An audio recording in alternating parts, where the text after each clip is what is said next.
الحمد لله وكفى والصلاة والسلام على عباده الذين اصطفى خصوصا على أفضلهم وخاتم النبيين محمد الأمين وعلى آله وصحبه أجمعين. أما بعد فأعوذ بالله من الشيطان الرجيم. بسم الله الرحمن الرحيم. رب اشرح لي صدري ويسر لي أمري واحلل عقدة من لساني يفقهوا قولي. اللهم ربنا آنس وحشتنا في قبورنا وارحمنا بالقرآن العظيم. اللهم اجعله لنا إماما ونورا وهدى ورحمة. اللهم ذكرنا منه ما نسينا وعلمنا منه ما جهلنا وارزقنا تلاوته آناء الليل وآناء النهار واجعله لنا حجة يا رب العالمین آمین. کل دو نشستوں میں تعارف قرآن کے ضمن میں جن عنوانات پر گفتگو ہو چکی ہے ان میں سے ایک تشنا رہا قرآن حکیم کی ترتیب اور تقسیم. اس کی تدوین کے بارے میں گفتگو ہماری مکمل ہو چکی تھی کہ قرآن حکیم کی تدوین 3 مراحل میں مکمل ہوئی. اولاً خود حضور صلی اللہ علیہ وسلم نے اللہ تعالی ہی کے حکم سے قرآن مجید کو مرتب کر دیا اور اس مرتب شکل میں امت کو منتقل کیا. ترتیب معین ہو چکی تھی لیکن وہ کتابی شکل میں ما بین الدفترین جمع نہیں ہوا. اس کے بعد دوسرا مرحلہ آیا حضرت ابوبکر صدیق رضی اللہ تعالی عنہ کے عہد خلافت کے دوران، جب بہت سے حفاظ شہید ہو گئے جنگ یمامہ میں تو تشویش پیدا ہوئی کہ قرآن حکیم کو کتابی شکل کے اندر مرتب بھی کر لیا جائے، جمع کر لیا جائے. چنانچہ یہ کام حضرت ابوبکر صدیق کے عہد خلافت میں پورا ہو گیا اور اس کے لیے مصحف کا نام حضرت عبداللہ ابن مسعود کی تجویز پر حضرت ابوبکر صدیق رضی اللہ تعالی عنہ نے طے کیا. لیکن اس کے چونکہ ابھی پڑھنے کے انداز میں لوگوں کو کافی آزادی دی گئی تھی کہ اپنے اپنے لہجے کے مطابق لوگ پڑھ سکتے ہیں، تو اس سے محسوس ہوا کہ اب اس کے لکھنے کے انداز میں بھی فرق آ رہا ہے. تو اس لیے ضرورت محسوس ہوئی کہ اس کا ایک اسکرپٹ، ایک رسم الخط جو متفق علیہ ہو، اجماعی ہو، وہ طے کر دیا جائے. چنانچہ یہ تیسرا مرحلہ حضرت عثمان رضی اللہ تعالی عنہ کے عہد خلافت میں طے پایا. اسی لیے اس کو اب مصحف عثمانی کہتے ہیں، اس لیے کہ وہ رسم الخط اب ہمیشہ ہمیشہ کے لیے طے ہے. اس کے آفیشل نسخے تیار کیے گئے اور بڑے بڑے شہروں میں جو بھی اس وقت اس مسلمان ممالک تھے ایک ایک نسخہ بھیج دیا گیا اور باقی نسخے جو ہیں وہ طرف کر دیے گئے. تو اس طریقے سے گویا کہ ربع صدی کے اندر یہ تینوں مرحلے جو ہیں مکمل ہو گئے ہیں. اور جیسا کہ میں نے عرض کیا، سب تسلیم کرتے ہیں کہ جو قرآن آج ہمارے پاس ہے وہ وہی ہے بعینہ جو محمد الرسول اللہ نے اپنی امت کو دیا تھا. البتہ جہاں تک قرآن کی ترتیب اور تقسیم کا تعلق ہے، بعض باتیں تو میں بیان کر چکا ہوں، ان کا صرف اجمالی اعادہ کروں گا. نمبر 1 یہ کہ قرآن کی جو بیسک یونٹ ہے، بنیادی اکائی، وہ آیت ہے. آیت کو ہم جملہ نہیں کہہ سکتے، آیت کو ورس نہیں کہہ سکتے، مصرع نہیں کہہ سکتے. اس کی اسی اصطلاح کو ہمیں ریٹین کرنا ہوگا. آیتیں چھوٹی بھی ہیں، بڑی بھی ہیں. آیتیں صرف حروف مقطعات پر بھی مشتمل ہیں اور مرکبات ناقصہ پر بھی مشتمل ہیں. پورے جملے کی ایک آیت بھی ہے اور کئی جملوں پر ایک آیت بھی مشتمل ہے. یہ تمام امور توقیفی ہیں، یعنی حضور صلی اللہ علیہ وسلم کے بتانے پر موقوف علیہ. ان میں کسی کے اجتہاد کو، کسی منطق، کسی گرامر، کسی نحو، کسی بیان کے کسی اصول کو کوئی دخل نہیں. جہاں تک آیتوں کی تعداد کا تعلق ہے وہ مختلف فی ہے، وہ اتفاقی نہیں ہے، اس لیے کہ 6,500 کے لگ بھگ آیات ہیں۔ فرق کیوں ہے؟ ایک بڑا فرق تو اس وجہ سے واقع ہو جاتا ہے کہ تمام سورتوں کے آغاز میں جو آیت بسم اللہ لکھی ہوئی ہے اس کے ضمن میں ایک اختلاف ہے کہ آیا ہر مرتبہ اس آیت کو کاؤنٹ کیا جائے یا نہ کیا جائے۔ صرف ایک سورت ہے سورہ توبہ جس کے شروع میں آیت بسم اللہ نہیں ہے، باقی 113 سورتوں کے آغاز میں بسم اللہ لکھی ہوئی ہے، تو بعض حضرات اس کو سمجھتے ہیں کہ یہ کاؤنٹ نہیں کی جائے گی، بلکہ یہ تو در حقیقت صرف سورتوں کے درمیان فصل اور فرق قائم کرنے کے لیے یہ آیت بسم اللہ لکھ دی گئی ہے۔ تو آپ سمجھیے کہ جو اس پہ اختلاف ہوگا تو 113 کی عدد کا فرق تو اسی سے واقع ہو جائے گا۔ بعض اور مقامات پر بھی آیات کی تعداد میں قدر اختلاف ہے وہ روایات ہی کی بنیاد پر، کسی شخص کو خود یہ حق حاصل نہیں ہے کہ وہ اس میں کوئی فرق کر سکے، تبدیلی کر سکے۔ بہرحال 6,500 کے لگ بھگ آیات ہے قرآن حکیم کی۔ آیتیں مل جل کر سورتوں کی شکل میں ہیں، ان کی تعداد متفق علیہ ہے 114۔ سورت سور سے بنا ہے، سور کے معنی فصیل ہے، گویا کہ ہر سورت جو ہے وہ اللہ تعالیٰ کے علم، معرفت، حکمت کا ایک شہر ہے۔ سورتوں میں آیات کے باہمی ربط کے حوالے سے اس کے معنی کے اندر اور اس کی حکمتوں کے اندر اضافہ ہوتا ہے، ربط آیات، اور جس طریقے سے کہ مختلف موتیوں کو پرو دیا جائے ایک دھاگے میں، اس سے ہار وجود میں آئے، جو ترتیب ہوگی موتیوں کی اس سے ان موتیوں کا حسن دوبالا ہو جائے گا۔ ایسے ہی معاملہ آیات قرآنیہ کا ہے کہ جو ایک سورت کے اندر ہیں اور ہر سورت کا ایک مرکزی مضمون یا عمود ہوتا ہے، اور تمام آیتیں اس سے منطلق اور اس سے منسلک ہوتی ہیں۔ ان سورتوں کے بعد جیسا کہ میں نے عرض کیا، دور صحابہ میں ہمیں صرف ایک اصطلاح اور ملتی ہے، حزب اور یا منزل۔ وہ اس سہولت کے لیے کہ اگر ایک ہفتے میں پورا قرآن ختم کرنا ہو، اس کی تلاوت مکمل کرنی ہو، تو روزانہ ایک حزب پڑھ لیا جائے۔ یہ چونکہ دور صحابہ میں بھی مذکور ہے، لہذا اس میں ہم دیکھتے ہیں کہ حسن موجود ہے، یعنی یہ کہ نہ تو یہ قباحت ہے کہ سورتوں کو توڑا گیا ہو، بلکہ پوری پوری صورتیں شامل ہیں۔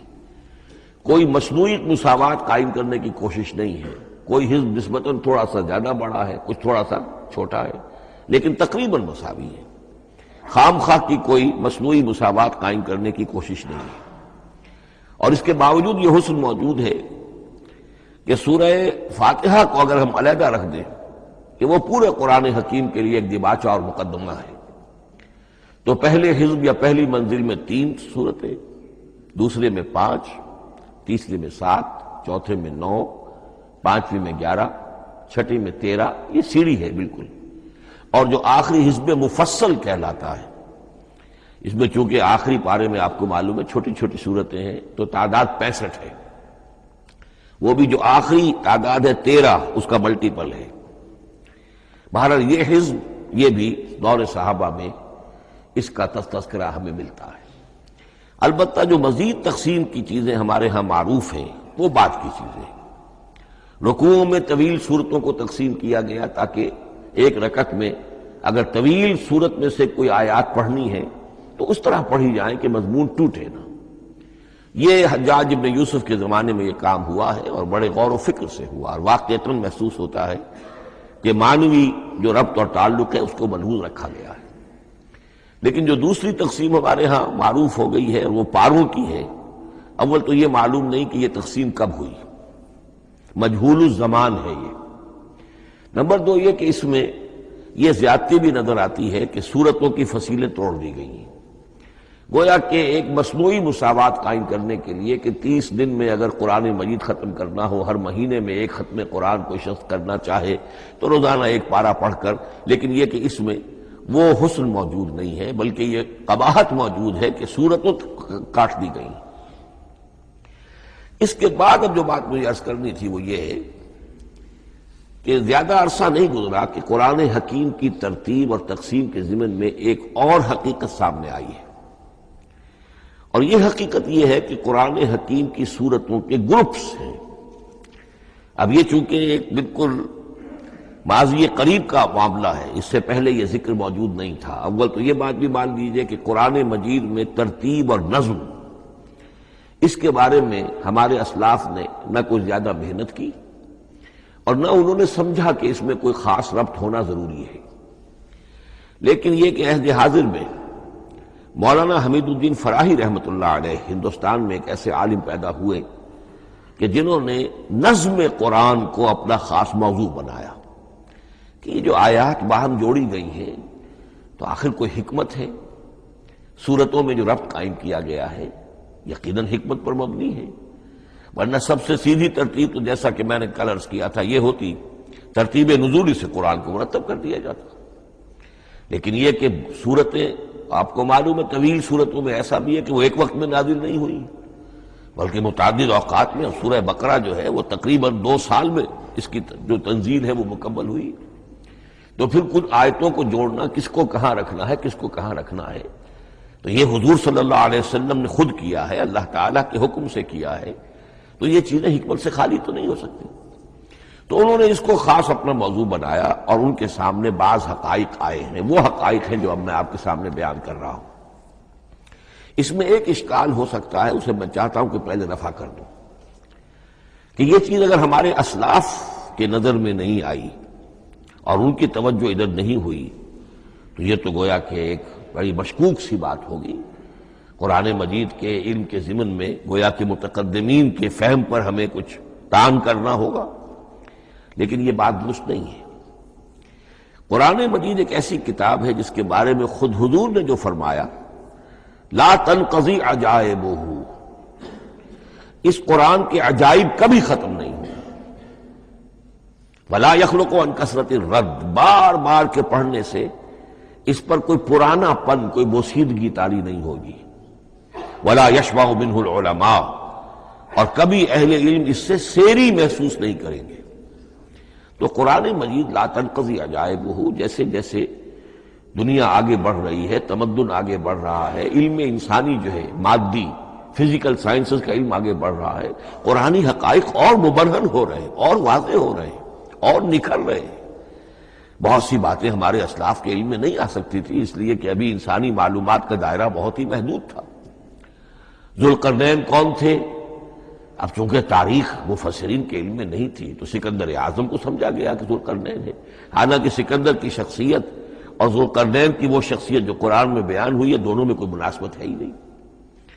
اسی طریقے کا معاملہ یہ کہ نظم قرآن کا ایک پہلو کہ جو ابھی پوری طریقے سے آشکارا نہیں ہوا تھا، یہ دور وہ ہے کہ جس میں اللہ کی فضل و کرم سے وہ بات بھی اب کھل کر سامنے آئی ہے، اور اس سے در حقیقت توثیق ہو رہی ہے حضور کے اس فرمان کی کہ لا تنقضی عجائبہ، اس کے عجائب کبھی ختم نہیں ہوں گے۔ انسان محنت کرے گا، کوشش کرے گا، یہ ہیروں کی ایک ایسی کان ہے جس میں سے اور ہیرے نکلتے چلے جائیں گے۔ اس کے ضمن میں ایک بات تو میں نے آپ سے کل عرض کر دی تھی اور آج پھر بھی کہی ہے، سورتوں میں بھی ایک ربط ہے، آیات جو سورتوں کے اندر جوڑی گئی ہیں، پھر سورتیں اکثر و بیشتر جوڑوں کی شکل میں ہیں۔ اس کے کچھ مثالیں بھی کل میں نے آپ کو دی تھی۔ قرآن مجید کی ایک آیت مبارکہ ہے وَمِن كُلِّ شَيْءٍ خَلَقْنَا زَوْجَيْنِ لَعَلَّكُمْ تَعْقِلُونَ یا لَعَلَّكُمْ تَذَكَّرُونَ، مجھے پوری طرح یاد نہیں ہے۔ ہم نے ہر شے کو جوڑوں کی شکل میں پیدا کیا، اگرچہ اس کو چونکہ قرآن مخلوق نہیں ہے ہم اس پر اس کا اطلاق نہیں کریں گے، لیکن من کل شیء خلقنا زوجین، اس میں اس قدر کیٹیگوریکل سٹیٹمنٹ ہے کہ معلوم ہوتا ہے کہ یہ اصول اتنا اللہ تعالیٰ کے ہاں اتنا پسندیدہ ہے کہ قرآن مجید کی صورتوں میں بھی یہ صورتوں کے بھی جوڑوں کی شکل میں ہونا یہ بہت ہی اظہر من الشمس ہے۔ بعض جگہوں پر تو اظہر من الشمس ہے، بعض جگہوں پر ذرا تدبر کر کے بات معلوم ہوتی ہے۔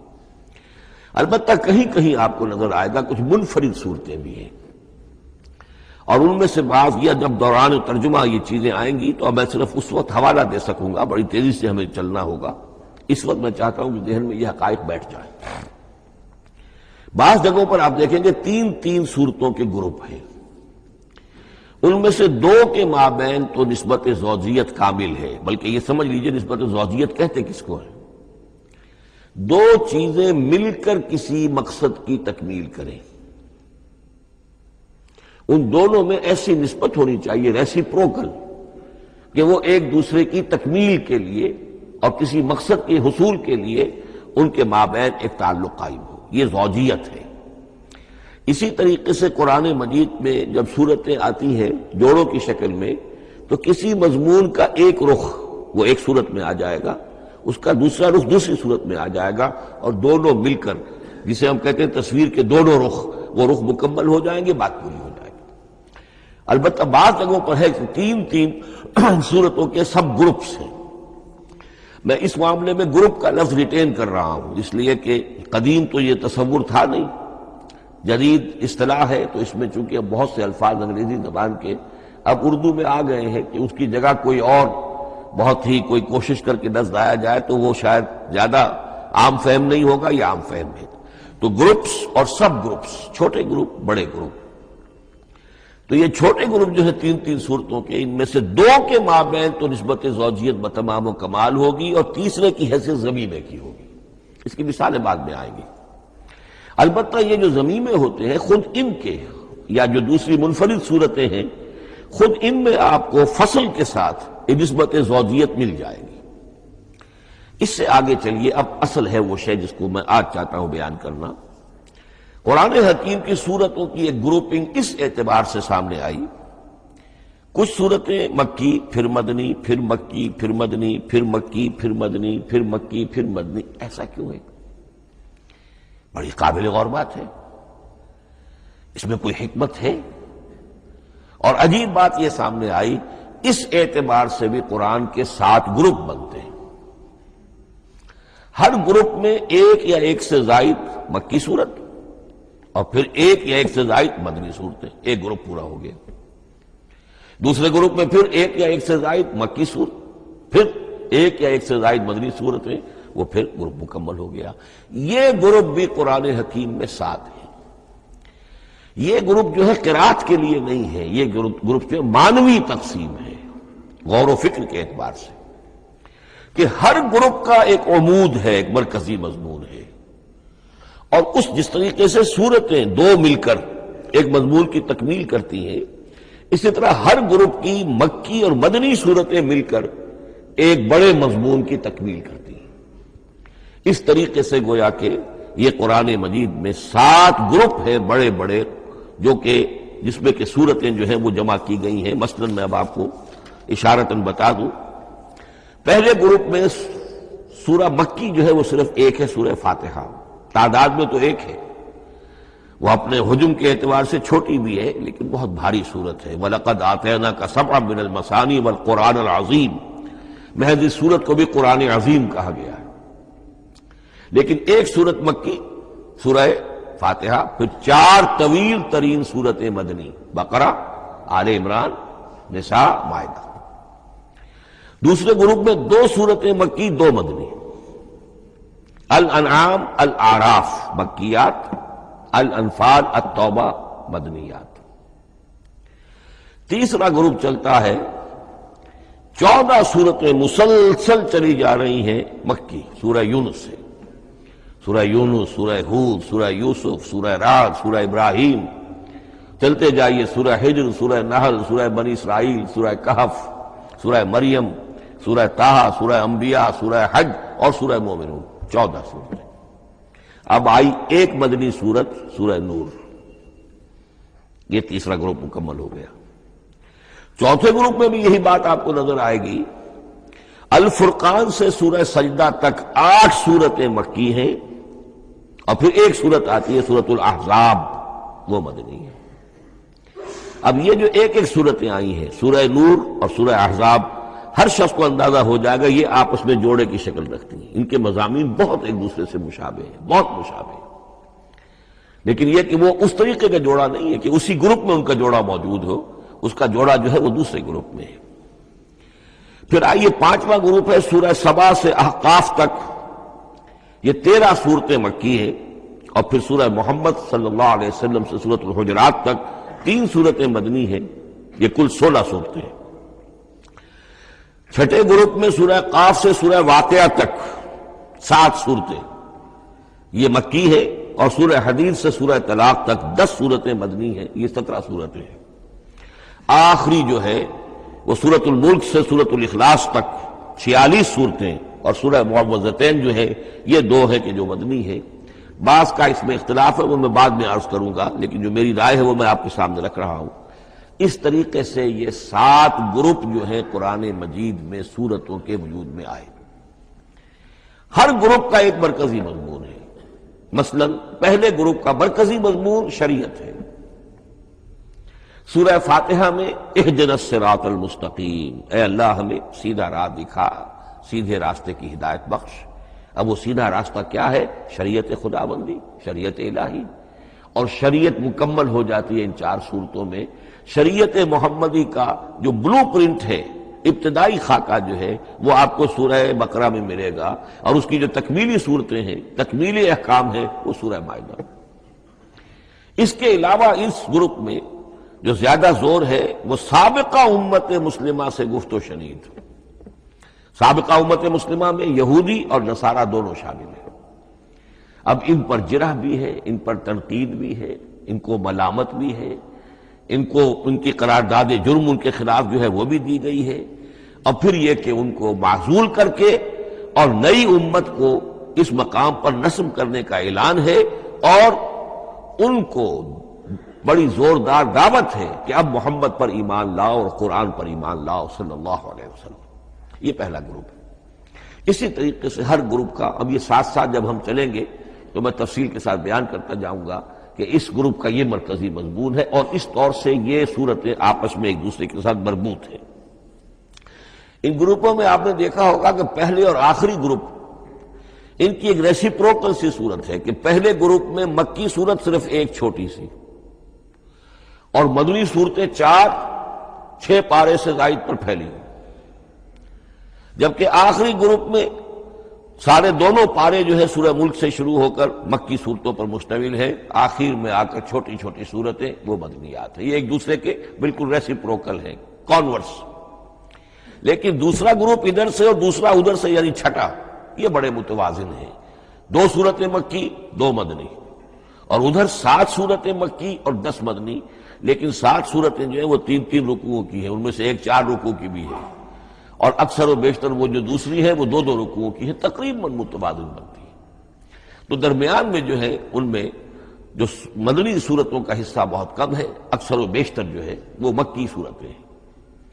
ان مکی صورتوں کے اندر بھی جو 6 گروپ تقریباً بنتے ہیں، اس لیے کہ پہلی گروپ کے اندر تو مکی صورت صرف سورہ فاتحہ ہے، تو ان میں سے پہلے 2 گروپوں میں رسالت کا مضمون مرکزی مضمون ہے، درمیانی 2 گروپوں میں توحید کا مضمون مرکزی مضمون ہے، آخری 2 گروپوں میں انذار آخرت کا مضمون مرکزی مضمون ہے۔ آخری صورتیں آپ کو معلوم ہے سورہ قاف سے شروع ہو کر، تو پھر یہ انذار آخرت جو ہے ان سب کا مرکزی مضمون ہے۔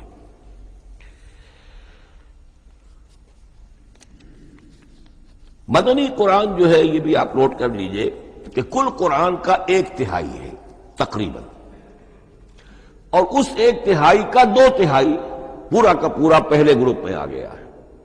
سورہ بقرہ، سورہ آل عمران، سورہ نساء، سورہ مائدہ۔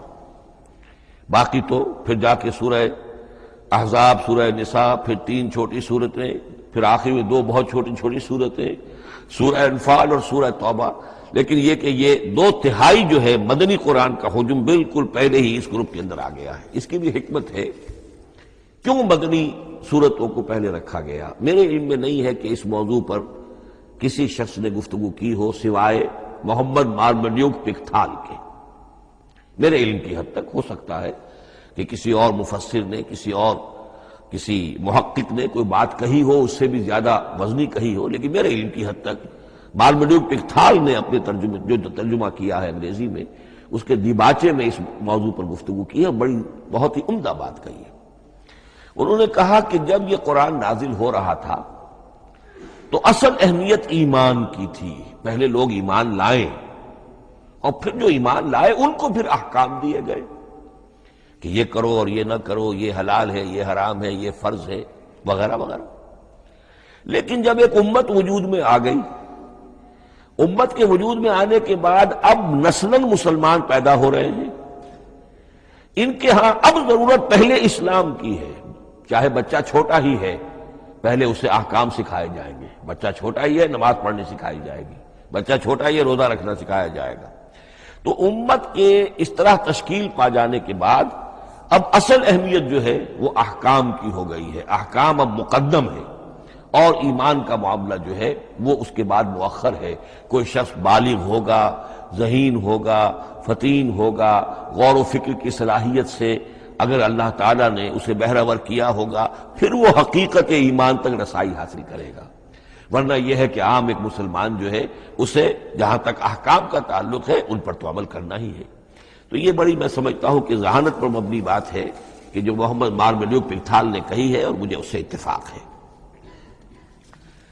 اب آئیے اگلا معاملہ، اگلی بحث، اگلا موضوع. قرآن کا موضوع کیا ہے؟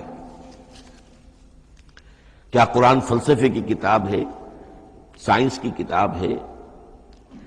کیا یہ جیولوجی کی کتاب ہے، فزکس کی کتاب ہے، کس چیز کی کتاب ہے؟ تو پہلی بات یہ سمجھیے، قرآن کا موضوع ہے انسان، لیکن انسان کی اناٹمی نہیں، انسان کی فزیولوجی نہیں، انسان کی اینتھروپولوجی نہیں، کچھ نہیں، انسان کی ہدایت. یہ ہدایت کا لفظ بنیادی ہے قرآن مجید کے لیے. چنانچہ دیکھیے ذرا نوٹ کر دیجئے سورہ بقرہ کے شروع ہی میں ھدی للمتقین، پھر اس کے وسط میں ھدی للناس. سورہ یونس میں فرمایا ھدی ورحمۃ للمؤمنین. سورہ لقمان میں فرمایا ھدی ورحمۃ للمحسنین. سورۃ البقرہ اور نحل میں فرمایا، نمل میں ھدی وبشریٰ للمؤمنین. آل عمران میں وموعظۃ للمتقین، ھدی وموعظۃ للمتقین. پھر 3 مرتبہ الہدی هو الذی ارسل رسولہ بالہدی ودین الحق لیظہرہ علی الدین کلہ. الہدی، ہدن نکرہ ہے، الہدی معرفہ ہو گیا، یعنی ہدایت کاملہ، ہدایت تامہ، ہدایت ابدی. اسی طرح سورۃ النجم میں فرمایا وَلَقَدْ جَاءَهُم مِّن رَّبِّهِمُ الْهُدَىٰ. سورۃ الجن میں وَإِنَّا لَمَّا سَمِعْنَا الْهُدَىٰ آمَنَّا بِهِ. سورہ بنی اسرائیل میں وَمَا مَنَعَ النَّاسَ أَن يُؤْمِنُوا إِذْ جَاءَهُمُ الْهُدَىٰ. سورہ بنی اسرائیل میں بھی یہ الفاظ آئے، سورہ کہف میں بھی آئے. تو قرآن کا موضوع ہے ہدایت، اور اس کو اب ذہن میں رکھیے کہ انسان کے علم کے 2 گوشے ہیں.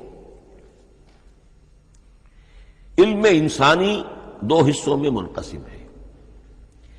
ایک حصہ ہے فزیکل ورلڈ کا علم جو حواس کے ذریعے سے حاصل ہوتا ہے، مادی حقائق ان کا علم. حواس 5 ہمارا دیکھنا، سننا، سونگنا، چکھنا، چھونا، یہ تمام صلاحیتیں ہیں، ان سے کچھ معلومات حاصل ہوتی ہیں اور عقل کا یہ کمپیوٹر ان کو پروسیس کرتا ہے، اس سے نتائج نکالتا ہے، نتائج نکال کے سٹور کر لیتا ہے. پھر مزید کوئی معلومات حواس کے ذریعے سے حاصل ہوتی ہیں، اب ان کو وہ پھر پروسیس کر کے جو سابق میموری سٹورڈ ہے اس کے ساتھ ریکنسائل کر کے کوئی اور نتیجہ اخذ کرتا ہے. اس طرح رفتہ رفتہ رفتہ رفتہ انسان کا یہ علم بڑھتا چلا جا رہا، اور ہم نہیں کہہ سکتے کہ ابھی اور کہاں تک جائے گا. آج سے چند 100 سال پہلے بھی انسان تصور نہیں کر سکتا تھا کہ انسانی علم وہاں پہنچ جائے گا جہاں آج پہنچ چکا ہے. اس علم کا وحی سے کوئی تعلق نہیں، اس علم کا تعلق ہے علم اسماء سے جو حضرت آدم میں ودیت کر دیے گئے تھے بالکل شروع میں. سورہ بقرہ کا 4تھا رکوع جو ہے اس کے شروع میں ذکر ہے وَعَلَّمَ آدَمَ الْأَسْمَاءَ كُلَّهَا. اللہ نے آدم کو تمام نام سکھا دیے. اور اس کے آخر میں ذکر ہے جب آدم کو اور حوا کو حکم دیا گیا کہ اب زمین میں جا کر اور وہاں کا چارج سنبھالو، تو فرمایا وَإِمَّا يَأْتِيَنَّكُم مِّنِّي هُدًى فَمَن تَبِعَ هُدَايَ فَلَا خَوْفٌ عَلَيْهِمْ وَلَا هُمْ يَحْزَنُونَ. وہ علم ہدایت ہے. یہ 2 چیزیں بالکل علیحدہ ہیں. علم اسماء در حقیقت یوں سمجھیے کہ جیسے آم کی گٹھلی میں پورا آم کا درخت ہوتا ہے، وہی تو گٹھلی ہے جو آپ زمین میں دباتے ہیں، پھر اگر پانی وہاں پڑتا ہے، زمین میں روئیدگی بھی ہے، وہ گٹھلی پھٹے گی، وہ جو اس میں سے دو پتے نکلیں گے، وہ پتے اوپر بڑھیں گے، درخت بنے گا، وہ پورا درخت جو ہے آم کی گٹھلی میں موجود تھا۔ صرف اسے پورا درخت بننے میں 2 سال 3 سال 4 سال لگیں گے، لیکن درخت موجود تھا، پوٹینشلی بالقوہ پورا درخت آم کی گٹھلی میں موجود تھا۔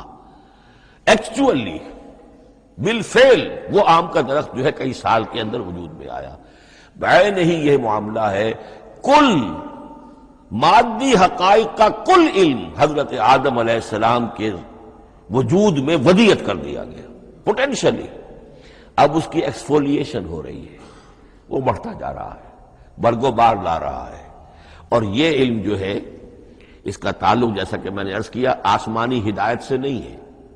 اب یہ خود رو پودا ہے، بڑھتا چلا جا رہا ہے، اور کہاں تک پہنچے گا؟ علامہ اقبال نے صحیح تعبیر کی ہے، عروج آدم خاکی سے انجم سہمے جاتے ہیں کہ یہ ٹوٹا ہوا تارا مہ کامل نہ بن جائے۔ علامہ کی زندگی میں تو انسان نے چاند پر قدم نہیں رکھا تھا، لیکن یہ کہ اب تو چاند پر قدم رکھ کر انسان آ چکا۔ تو عروج آدم خاکی سے انجم سہمے جاتے ہیں کہ یہ ٹوٹا ہوا تارا مہ کامل نہ بن جائے۔ یہ ہے انسانی علم۔ اس انسانی علم کے ساتھ اگر وہ علم وہی علم ہدایت نہ ہو تو یہ علم جو ہے بجائے خیر کے شر بن جاتا ہے۔ آج وہ شیطانی قوت بن چکا ہے، وہ علم ہلاکت کا سامان بن چکا ہے، تباہی کا ذریعہ بن چکا ہے۔ لیکن اس کے ساتھ دوسری بات ضروری تھی جو کہ وحی کے ذریعے سے آنے والا علم تھا، فَإِمَّا يَأْتِيَنَّكُم مِّنِّي هُدًى فَمَن تَبِعَ هُدَايَ فَلَا خَوْفٌ عَلَيْهِمْ وَلَا هُمْ يَحْزَنُونَ۔ یہ علم الہدایت جو ہے یہ در حقیقت قرآن حکیم میں آ کر مکمل ہو گیا ہے۔ اس کے لیے بھی میں چاہتا ہوں کہ بات آپ سمجھ لیں، اس میں جو ارتقاء ہوا ہے، پہلی کتابیں نازل ہوئی ان میں بھی ہدن تو تھی، کل بھی میں نے آپ کو آیت سنائی تھی سورہ مائدہ کی، انا انزلنا التوراۃ فیہا ھدی و نور، ہم نے تورات نازل کی تھی، اس میں ہدایت بھی تھی، نور بھی تھا۔ اسی رکوع میں 7واں رکوع ہے وہ سورہ مائدہ کا، انجیل کے بارے میں، فیہ ھدی و نور، اس میں بھی ہدن بھی تھی، ہدایت بھی تھی، نور بھی تھا۔ لیکن یہ ہدایت اور یہ نور درجہ بدرجہ ترقی کر رہا ہے، یہاں تک کہ کامل ہوا ہے، قرآن میں آ کر الہدا بن گیا ہے۔ اب یہ ہدن نہیں، الہدا، کامل ہدایت نامہ۔ اس کی وجہ کیا ہے؟ دیکھیے، ایک بچے کو اگر آپ تعلیم دینا چاہتے ہیں تو اس کی ذہنی سطح کو ملحوظ رکھے بغیر تو نہیں دے سکتے۔ آپ چاہے پی ایچ ڈی استاد رکھ دیں کسی بچے کے لیے، بچہ بھی پرائمری کی تعلیم پا رہا ہے، وہ پی ایچ ڈی کا استاد کیا کچھ پلا دے گا اس کو، کیا پڑھا دے گا اس کو؟ اس کی اپنی استعداد جو ہے ابھی اتنی کم ہے کہ اسی کی مناسبت سے اسے تعلیم دی جائے گی۔ رفتہ رفتہ وہ آگے بڑھے گا، یہاں تک کہ وہ اپنے پوری عقل کے اور شعور کی پوری شدت اور قوت کو پہنچ جائے گا، بلوغت کو پہنچ جائے گا۔ اب اسے آخری علم پڑھایا جائے گا، اب اسے فلسفہ پڑھایا جائے گا۔ پہلے وہ ہسٹری پڑھ رہا تھا، اب فلسفی آف ہسٹری پڑھے گا۔ اس حوالے سے تدریجاً اللہ تعالیٰ نے تورات میں صرف احکام ہے، حکمت ہے ہی نہیں۔ انجیل میں حکمت ہے، احکام ہے ہی نہیں۔ دونوں مل کر ایک بات کو مکمل کرتی ہیں۔ تورات میں صرف احکام ہے، حکمت ہے ہی نہیں۔ جیسے کہ میں نے عرض کیا تھا، بچے کو آپ بتا دیتے ہیں بھئی روزہ ٹوٹ جاتا ہے اس طریقے سے، روزے کا مطلب یہ ہے اب دن بھر کھانا کچھ نہیں ہے، چاہے بچہ ابھی 6 سال کا ہے، 7 سال کا ہے، 8 سال کا ہے، آپ بتا رہے ہیں احکام تو دے دیے جائیں، یہ کرو یہ نہ کرو، یہ ڈوز ہیں یہ ڈونٹس ہیں۔ تو احکام عشرہ، دی 10 commandments، احکام دیے گئے، حکمت نہیں۔ ابھی حکمت کا تحمل ان کے لیے ممکن نہیں تھا، ابھی وہ عہد طفولیت ہے نوع انسانی کا۔ یوں سمجھیے کہ آج سے 3500 سال قبل کا انسان، 1400 قبل مسیح میں تورات دی گئی ہے حضرت موسیٰ علیہ السلام کو۔ اب یہ 2000 مسیح آنے والا ہے تو 3400 سال پہلے کی بات ہے، تو انسانی ذہن ابھی جس سطح پر تھا، یہاں تک کہ 2000 سال پہلے حضرت حضرت مسیح علیہ السلام کے بھی الفاظ انجیل میں موجود ہیں، اب بھی موجود ہیں۔ اپنے حوارین سے آپ نے فرمایا تھا ابھی مجھے تم سے اور بھی بہت سی باتیں کہنی تھی مگر ابھی تم ان کا تحمل نہیں کر سکو گے، جب وہ فارکلیت آئے گا تو تمہیں سب کچھ بتائے گا۔ یہ پیشین گوئی تھی محمد الرسول اللہ صلی اللہ علیہ وسلم۔ ابھی تم تحمل نہیں کر سکتے، ابھی 600 برس اور چاہیے تمہاری ذہنی بلوغت کے لیے۔ تو الہدا مکمل ہوا ہے قرآن حکیم میں آ کر۔ البتہ ایک نقطہ اس میں نوٹ کیجئے، قرآن مجید اگرچہ کتاب ہدایت ہے، سائنس کی کتاب نہیں ہے، لیکن اس میں سائنٹیفک فینومینا کی طرف اشارے موجود ہیں۔ چونکہ قرآن مجید ان تمام جو بھی یہ کائناتی حقائق ہیں ان سب کو آیات الہیہ قرار دیتا ہے۔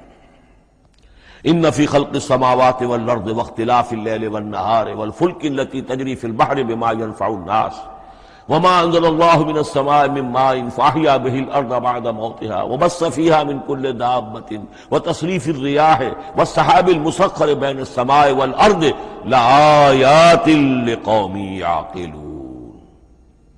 یہ سب نشانیاں ہیں اللہ کی، اللہ کی قدرت، اللہ کی عظمت، اللہ کے علم کامل، اللہ کی حکمت بالغہ، سب نشانیاں۔ تو یہ جو فزیکل فینومینا ہے ان کی طرف قرآن ریفر کرتا ہے۔ بعض حقائق وہ ہے کہ جن کا تعلق اسٹرانومی سے ہے، کل فی فلک یسبحون، یہ تمام اجرام سماویہ جو ہیں یہ اپنے اپنے مدار میں تیر رہے ہیں۔ معلوم ہوا ہر شے حرکت میں ہے۔ انسان پر تو ایک دور ایسا گزرا ہے وہ یہ سمجھتا تھا زمین ساکن ہے اور سورج حرکت کر رہا ہے۔ پھر ایک دور آیا کہا نہیں، سورج ساکن ہے، زمین حرکت کرتی ہے، اس کے گرد چکر لگاتی ہے۔ اور آج ہمیں معلوم ہوا ہر شے حرکت میں ہے، ہر شے۔ سورج کا بھی اپنا ایک مدار ہے، اس میں وہ حرکت کر رہا ہے اپنے پورے کنبے کو لے کر۔ یہ پورا سولر سسٹم اس کا کنبہ ہے، اس پورے کنبے کو لے کر وہ بھی ایک مدار میں حرکت کر رہا ہے۔ تو معلوم ہوا کل فی فلک یسبحون۔ اب یہ کل کا لفظ جس طرح منقع ہو کر، جس طرح مبرہن ہو کر، جس شان کے ساتھ آج وہ عویدہ ہوا ہے، واضح ہوا ہے، آج سے پہلے انسان کو معلوم نہیں تھا۔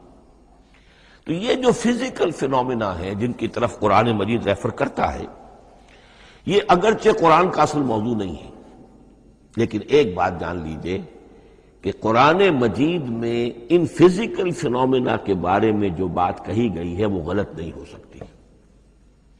اور یہ وہ حقیقت ہے کہ جو اس دور میں آ کر اتنی واضح ہوئی ہے۔ آپ نے نام سنا ہوگا ڈاکٹر مورس بکائی کا۔ یہ فرانسیسی سرجن تھے، انہوں نے مطالعہ کیا، کمپیریٹو اسٹڈی کی قرآن بائبل دونوں کی۔ بائبل سے مراد اولڈ ٹیسٹمنٹ، نیو ٹیسٹمنٹ دونوں۔ اور وہ اس نتیجے پر پہنچا کہ پورے قرآن میں کوئی ایک لفظ ایسا نہیں ہے جسے ہماری ساری سائنسی انکشافات میں سے کسی نے غلط ثابت کیا،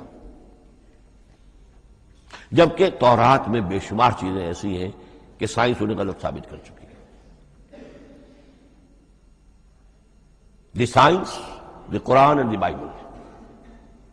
اب یہ بات بڑی اہم ہے، اس کو بڑی خوبصورت انداز میں ڈاکٹر رفیع الدین مرحوم نے کہا ہے کہ یہ کائنات اللہ کا فعل ہے، عمل ہے، اس کی تخلیق ہے، اس کی تدبیر ہے، اور قرآن اللہ کا قول ہے۔ قول و عمل میں تضاد ممکن نہیں، عام انسان کے قول و عمل میں تضاد ممکن نہیں، اللہ کے قول و فعل میں اور قول و عمل میں تضاد ہو سکتا ہے۔ ہاں یہ ہو سکتا ہے کہ ایک دور میں انسانوں نے بات سمجھی نہ ہو، ان کا ذہن وہاں تک پہنچا نہ ہو، ان کی معلومات کا دائرہ ابھی اس حد تک ہو کہ ان حقائق تک نہ پہنچا ہو، لیکن جیسے جیسے وقت آئے گا مزید حقائق منکشف ہوں گے اور یہ بات اور زیادہ سے زیادہ واضح سے واضح تر ہوتی چلی جائے گی کہ جو کچھ قرآن میں لکھا ہے وہی برحق ہے۔ ہاں آج سے پہلے انسانی ذہن اس حد تک رسائی حاصل کرنے کا اہل نہیں تھا، اور یہ ہے در حقیقت آیت قرآن حکیم کی۔ یہ سورہ حامیم السجدہ کی لاسٹ بٹ 1 آیت ہے۔ سَنُرِيهِمْ آیاتنا فِي الْآفَاقِ وَفِي أَنفُسِهِمْ حَتَّى يَتَبَيَّنَ لَهُمْ أَنَّهُ الْحَقُّ۔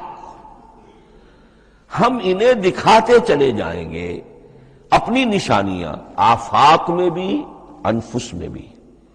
سنریہم آیاتنا فی الآفاق وفی انفسہم حتی یتبین لہم، یہاں تک کہ یہ بات پوری طرح نکھر کر مبرہن ہو کر ان کے سامنے واضح ہو جائے گی انہ الحق، کہ قرآن حق ہے.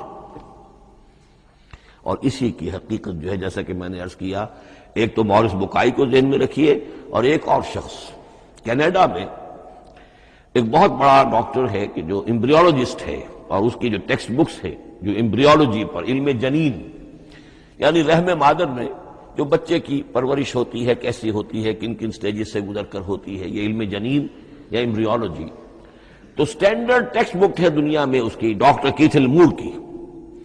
اور وہ حیران رہ گیا کہ میں نے جب قرآن کا مطالعہ کیا کہ آج سے 1400 برس قبل، جبکہ نہ مائکروسکوپ تھی نہ ڈسیکشن ہوتا تھا ابھی ہیومن باڈی کا، یہ حقائق جو قرآن بیان کر رہا ہے، وَلَقَدْ خَلَقْنَا الْإِنسَانَ مِنْ صُلَالَةٍ مِّن مَّاءٍ مَّهِينٍ ثُمَّ جَعَلْنَاهُ نُطْفَةً فِي قَرَارٍ مَّكِينٍ ثُمَّ خَلَقْنَا النُّطْفَةَ عَلَقَةً فَخَلَقْنَا الْعَلَقَةَ مُضْغَةً فَخَلَقْنَا الْمُضْغَةَ عِظَامًا فَكَسَوْنَا الْعِظَامَ لَحْمًا. یہ کہاں سے معلوم ہوئی؟ اور واقعہ یہ ہے کہ اس سے زیادہ صحیح تعبیر ممکن نہیں.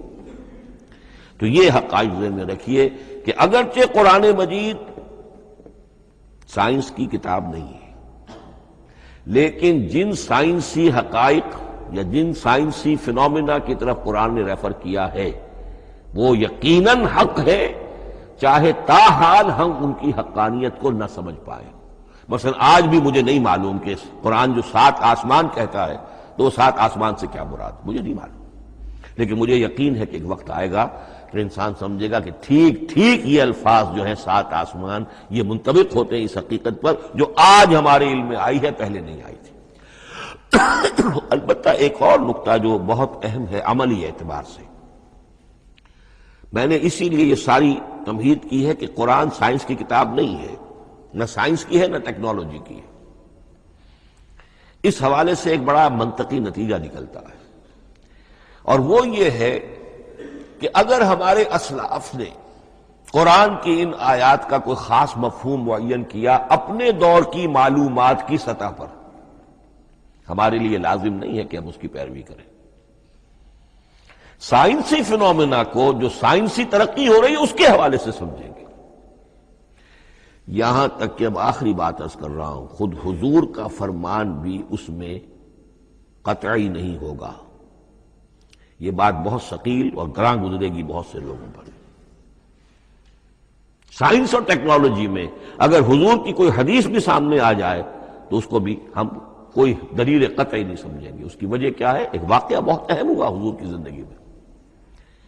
حضور جب ہجرت فرما کر تشریف لائے مدینہ منورہ تو آپ کو معلوم ہے کہ حضور کی پیدائش مکے کی، ساری زندگی آپ نے وہاں گزاری.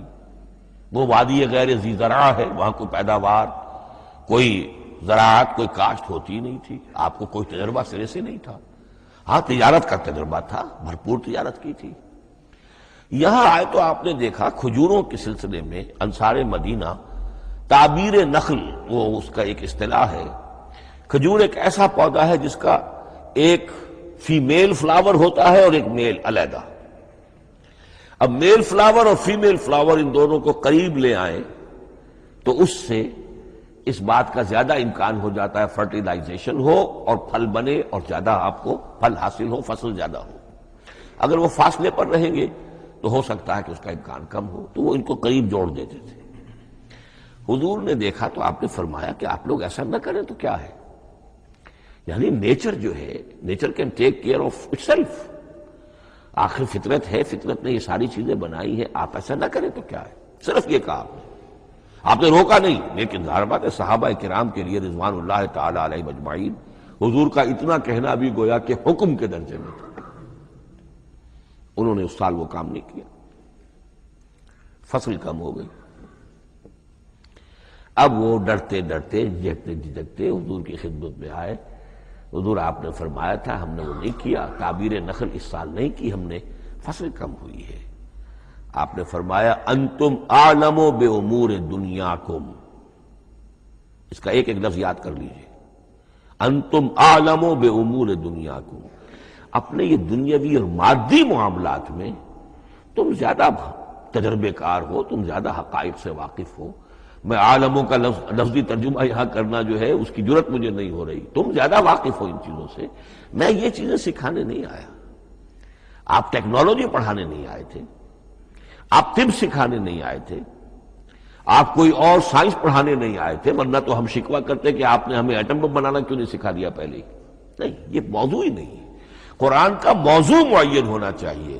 قرآن کا موضوع انسان کی ہدایت، اس ہدایت کے لیے جس قدر اس کو ضرورت ہے علم کی کہ وہ جو یہ فزیکل فینومینا ہیں ان کے حوالے سے بھی ہدایت حاصل کرے، اس حد تک ان کا تذکرہ ہے۔ لیکن یہ یقین اور ایمان ہونا چاہیے کہ قرآن مجید کے الفاظ میں جو شے مضمر ہے وہ کبھی غلط ثابت نہیں ہوگی۔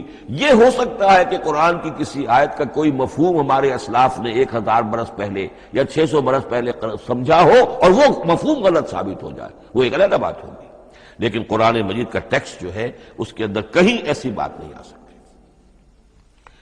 اب آئیے فہم قرآن کے اصول۔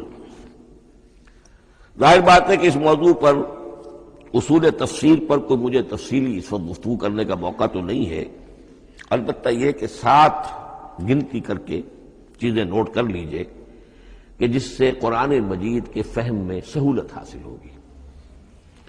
پہلی بات وہ جو کسی درجے میں پہلے بھی سامنے آ چکی ہے، قرآن کا اسلوب استدلال منطقی نہیں ہے، فطری ہے۔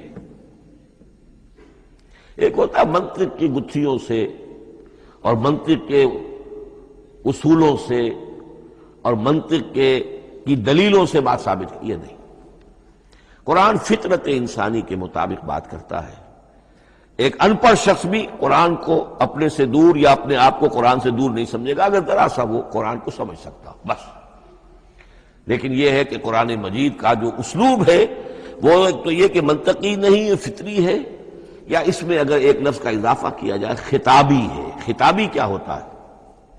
جو میں کل عرض کر چکا ہوں، خطبے کی ایک شان ہوتی ہے، وہ دلیل کے ساتھ ساتھ جذبات سے بھی اپیل کرتا ہے، اور اس میں آپ کو ایک اپنے باطن میں جھانکنے کی دعوت دی جاتی ہے۔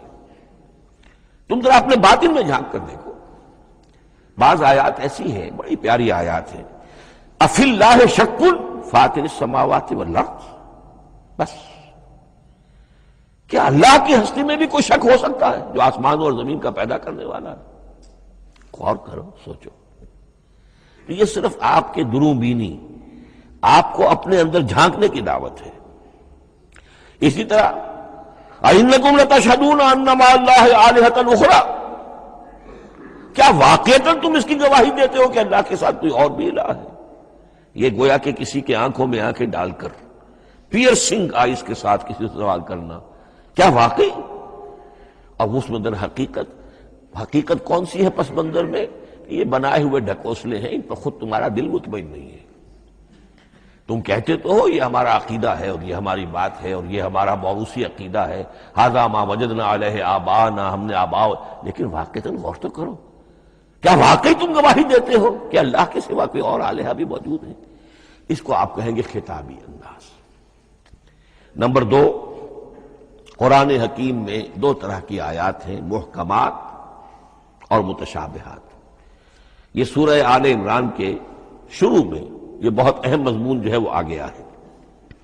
هو الذی انزل علیک الکتاب منہ آیات محکمات ہن ام الکتاب واخر متشابہات، آل عمران آیت نمبر 7۔ اب یہ جو متشابہات ہیں یہ کون سی ہیں اور محکمات ہیں وہ کون سی ہیں، اس کو ذہن میں رکھیے۔ نمبر 1، محکم قطعی، تمام جتنی بھی آیات احکام ہیں وہ محکم ہیں، یہ کرو یہ نہ کرو، یہ جائز یہ حرام، آیات احکام محکم، اسی ایک مادے سے لفظ بنا ہے، یہ محکم بھی اور احکام حکم۔ البتہ عالم غیب کی ساری خبریں متشابہات میں سے، عالم غیب ہو، عالم ارواح ہو، عالم برزخ ہو، عالم آخرت ہو، ان کے تمام حقائق یہ متشابہات میں سے، ان کو ہم حقیقتاً سمجھ نہیں سکتے، ہمارا تجربہ ہی نہیں، ہمارا وہ مشاہدہ ہی نہیں۔ جیسا کہ ایک حدیث میں آیا ہے، جنت کی جو بھی نعمتیں ہیں، ایک تو وہ نعمتیں جن کا ذکر قرآن میں ہے اور ان الفاظ میں ہے جن سے ہم واقف ہیں۔ اب ان میں تو یہ ہے کہ حور و قصور اور پھل اور یہ اور دودھ اور شہد اور وغیرہ وغیرہ وغیرہ، وہ چیزیں ہم جانتے ہیں، تو وہ بھی حق ہے، ایسے ہی ہوں گی، اتوب ہی متشابہہ، لیکن یہ صرف نزل ہے، یہ تو ابتدائی مہمان نوازی ہے۔ نزل من غفور رحیم، جو اصل ضیافت ہونی ہے اہل جنت کی، اس کے بارے میں فرمایا وہ نعمتیں دینے ملیں گی، ما لا عین رات ولا اذن سمعت وما خطر علی قلب بشر، جو نہ کسی آنکھ نے کبھی دیکھی، نہ کسی کان نے کبھی سنی، نہ کسی انسان کے دل پر ان کا خیال تک وارد ہو، انہیں ہم کیا سمجھیں گے؟ تو عالم برزخ، عالم آخرہ، عالم غیب، عالم ارواح، ان کی تمام چیزوں کو ہم آیات متشابہات میں سے سمجھیں گے۔ البتہ یہ جو سائنٹیفک فینومینا والی باتیں ہیں مادی علوم کی، ان میں یہ ہے کہ متشابہ اور محکم ہونے کا معاملہ بدلتا چلا جا رہا ہے۔ جب تک وہ ہمارا سائنسی علم وہاں تک نہیں پہنچا تھا، وہ آیت ابھی متشابہ تھی، سمجھ میں نہیں آ رہی تھی، لیکن اب جب کہ وہ بات وہاں پہنچ گئی اور کھل گئی بات، اب معلوم ہوا کل فی فلک یسبحون، اب یہ آیت محکمات میں آ گئی، اب یہ وہ بات نہیں رہی کہ جس کا صحیح مفہوم سمجھنا ہمارے لیے مشکل ہو۔ تیسری بات، تفسیر اور تعویل میں کیا فرق ہے؟ تفسیر کا عام طور پر لفظ استعمال ہوتا ہے لفظی طور پر، الفاظ کی بحث، نحوی بحث، قواعد گرامر جو ہے ان کے حوالے سے جو بحث کی جائے گی وہ تفسیر ہے، اور اس کی اصل حقیقت اور مدلول کو سمجھنے کی جو کوشش کی جائے گی وہ تعویل ہے۔ تو یہ دو الفاظ جو ہیں یہ مختلف ہوں گے، تفسیر اور تعویل۔ نمبر 4، تعویل عام اور تعویل خاص، یہ بہت اہم موضوع ہے۔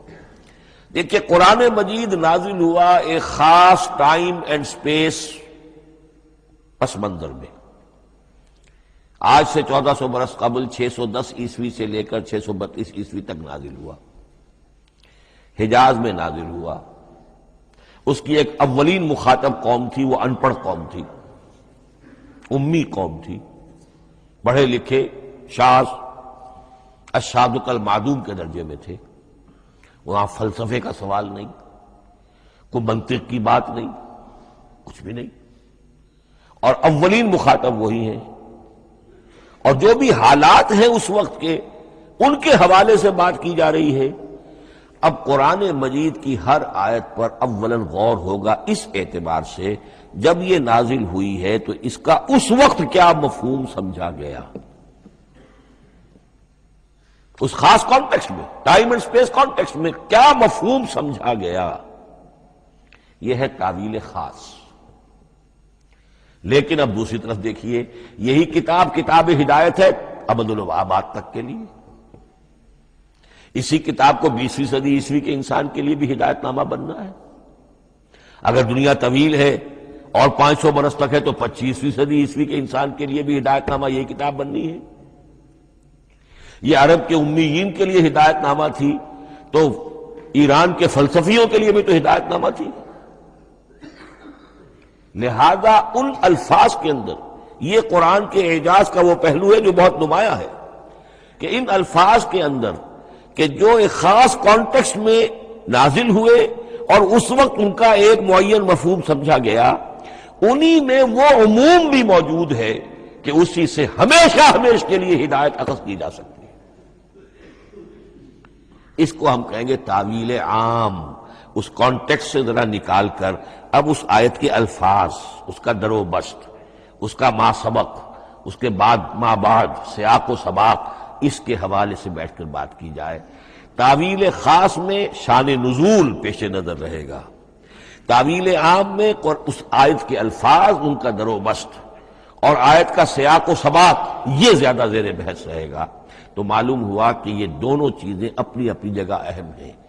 نہ تو انسان صرف تعویل خاص تک اپنے آپ کو محدود کر لے، اگر وہ کرے گا تو گویا کہ وہ صرف اس دور کا قرآن پڑھ رہا ہے، آج کا قرآن وہ نہیں پڑھ رہا۔